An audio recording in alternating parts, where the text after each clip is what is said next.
little baby shampoo. Now let's go dive. Getting my snorkel ready. I put on the baby shampoo, getting my work gloves, and going over the side. Water's a little cold this time of year.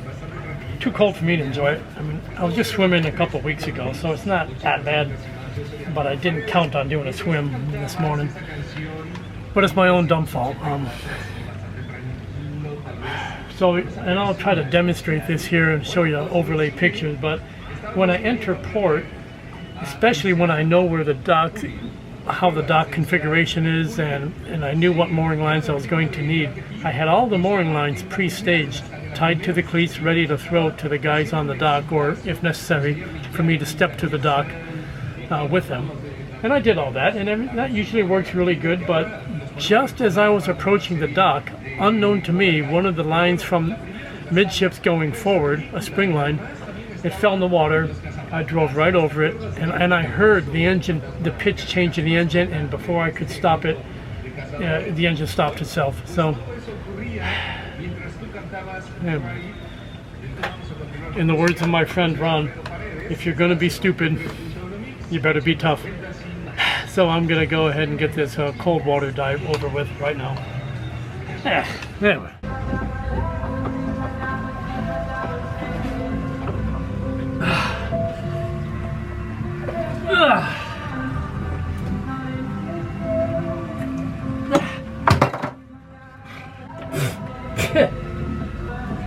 Buenos dias. Life is still good, guys. Yeah, so if I had known how effective I was, I would have not had to dive.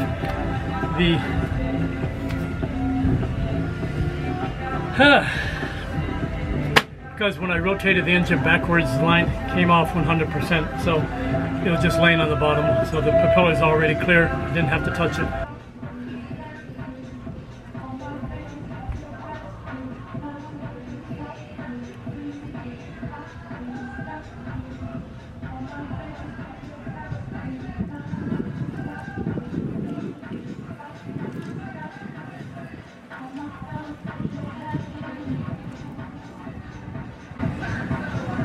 Oh my god, killed it, it's dead.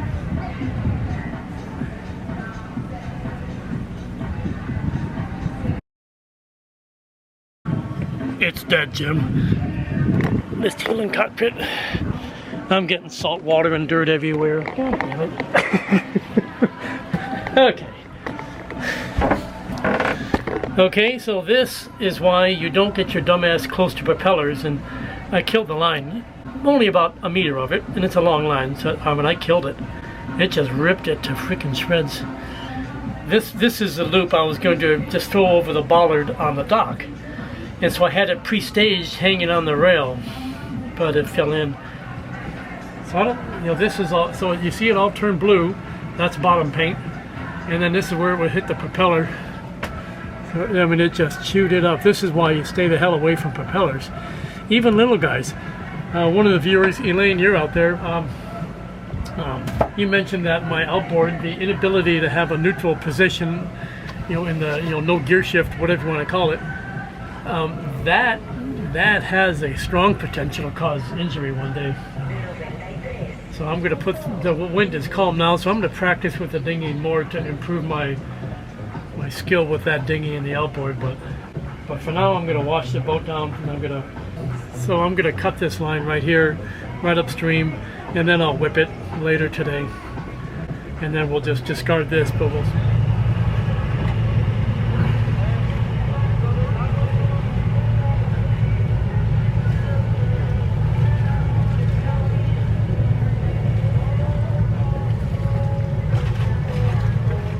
Not the way it's supposed to look.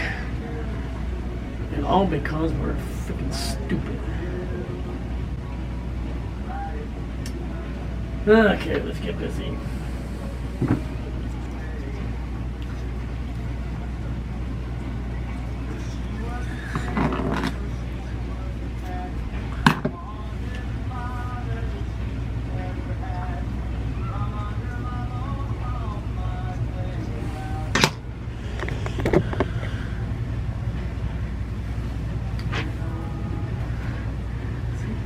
start like that. That's how I start.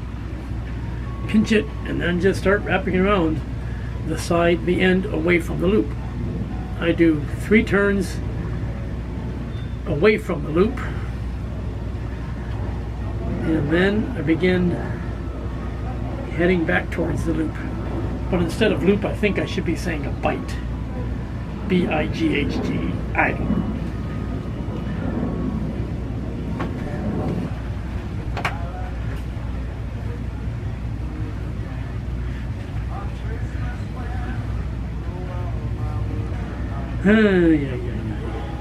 Yeah, but still alive. Yeah, close enough. When you think you're done, you take that bite, you pick it up a bit, and you take the bitter end and just pass it through, and then you hold it taut, and then you take the other end of the bite and pull, and you pull the knot so it's about halfway, and you can see it going under there, and that's that. And now I'm done. 2 more to go. And that's what's left. Three whipped ends, and now we're going to burn the ends.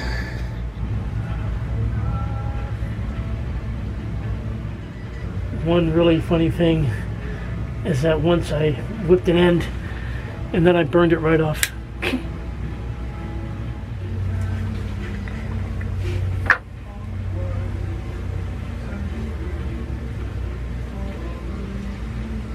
This stuff is just like liquid nails, no clavos.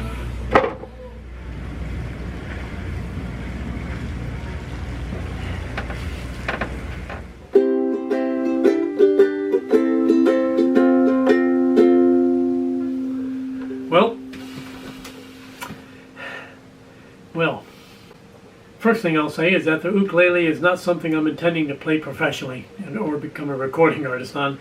I use the ukulele because I really tell you, it's uplifting and it's fun to practice new things, and I do like it a lot. Okay, so let's back up a step. So yeah, I killed my mooring line by driving over it with my engine, and I jammed up my propeller pretty hard, and as a result I now have more drippage from the seal. And so I'm going, well, that's the last thing I need is more work to do on the boat, and it's kind of a dumb shit thing to do, and blah, blah, blah. But it happened, and that's that. So where was I going or coming? Well, I was coming back from Isla Mujeres. I took the boat over to Isla Mujeres because that's where a sail repair lady is. And Alessandra repaired my mainsail, and that's back on the boat, and it's ready to go. And then I could have stayed on Isla Mujeres, but I couldn't find a marina, and the anchorage is kind of sketchy there, and all the good holding spots are taken. And I know that we're going to get these northerly winds every 3 or 4 days, so I elected to come back over here to Punta Sam. Got much better Wi-Fi, and it's more comfortable for me. It's close to Cancun. There's a lot of benefits to being over here, and it's cheaper too, as marinas go.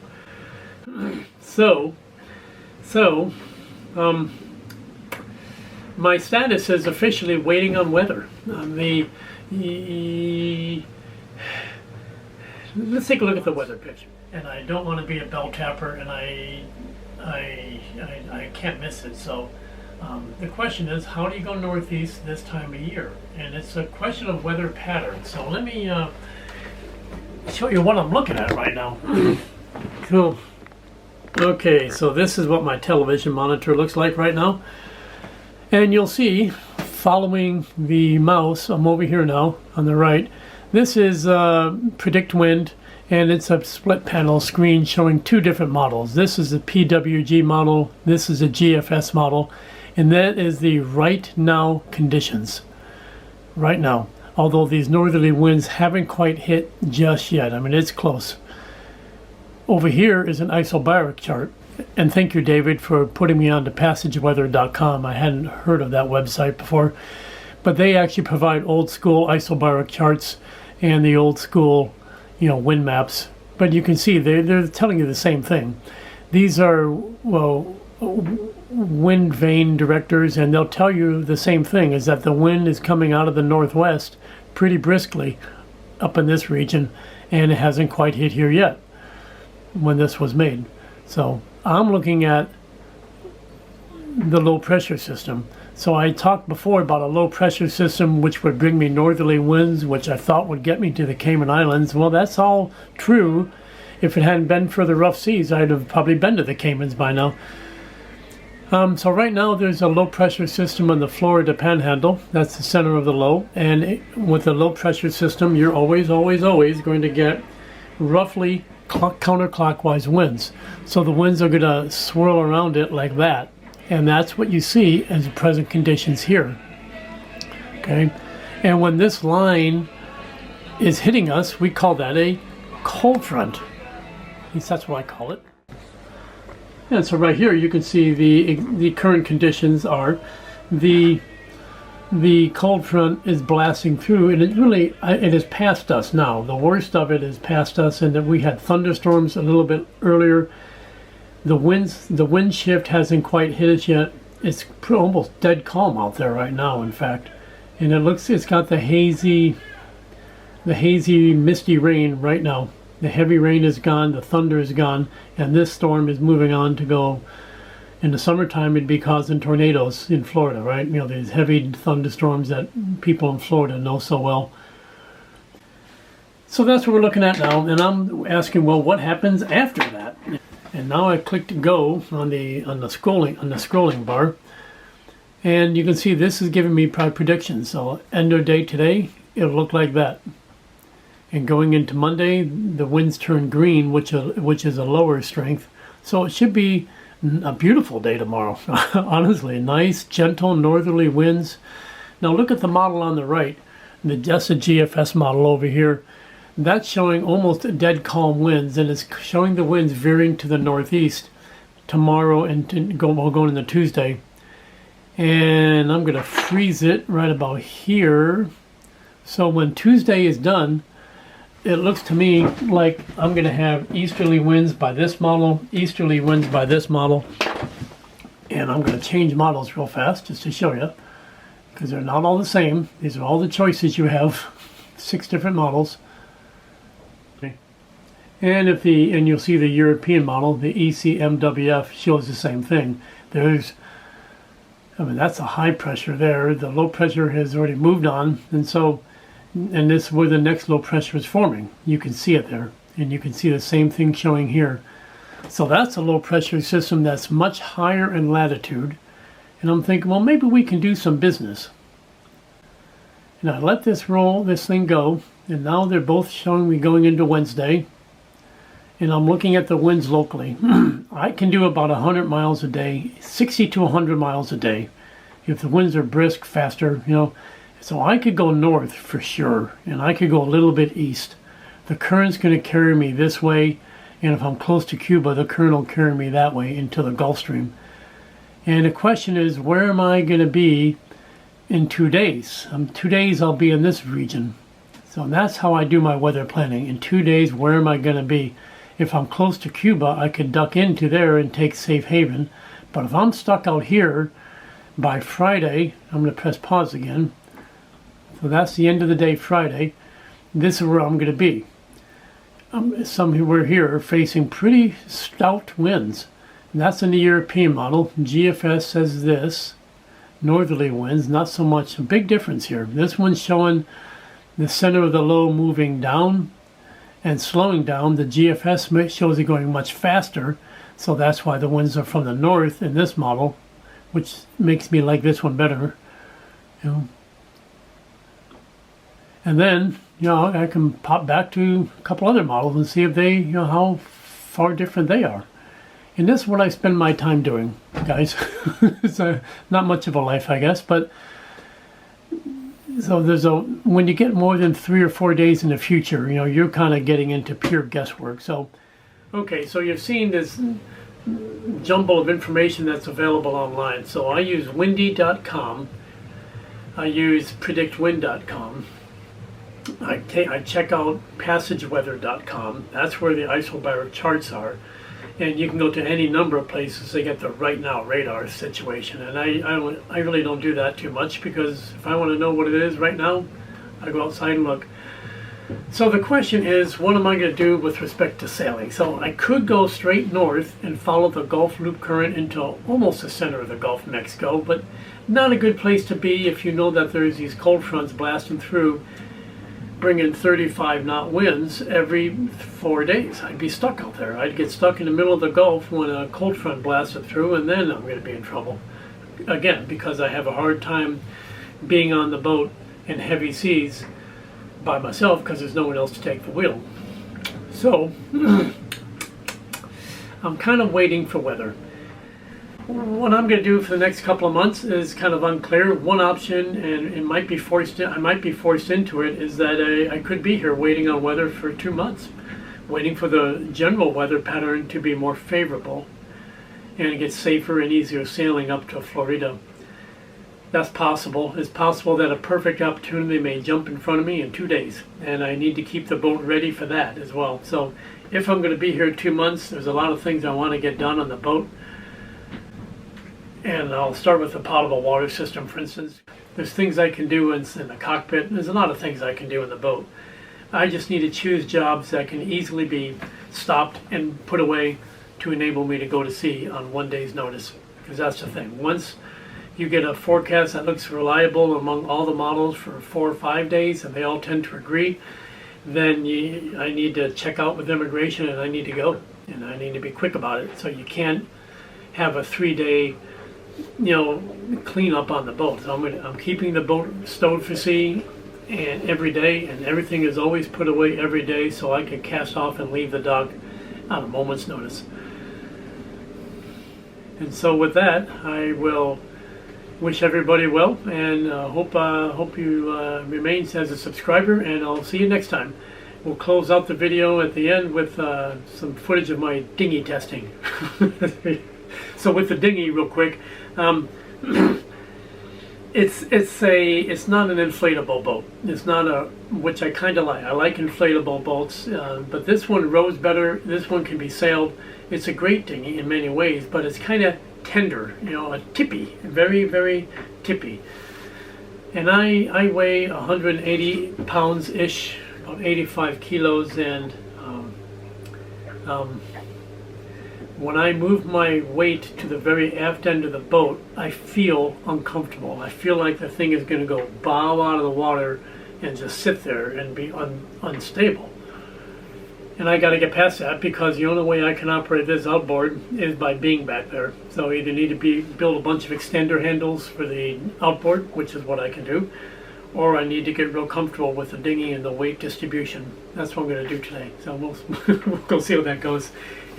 It'll be I'll be wearing a swimsuit, I'll tell you that. So take care, everybody. Bye.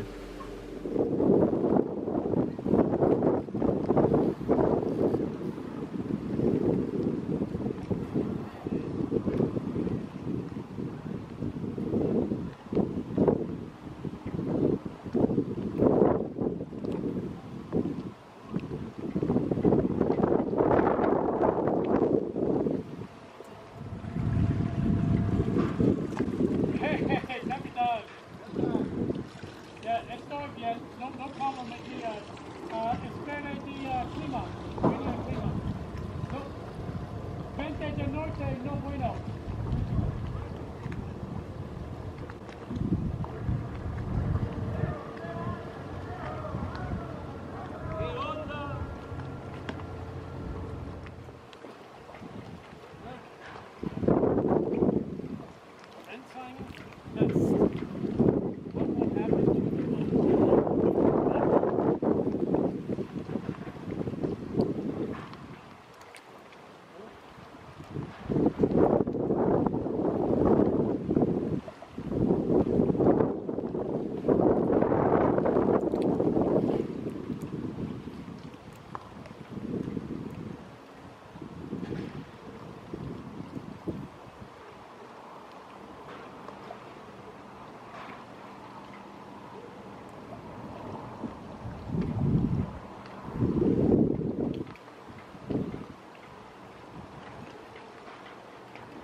That's not a fair test.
Still not coming.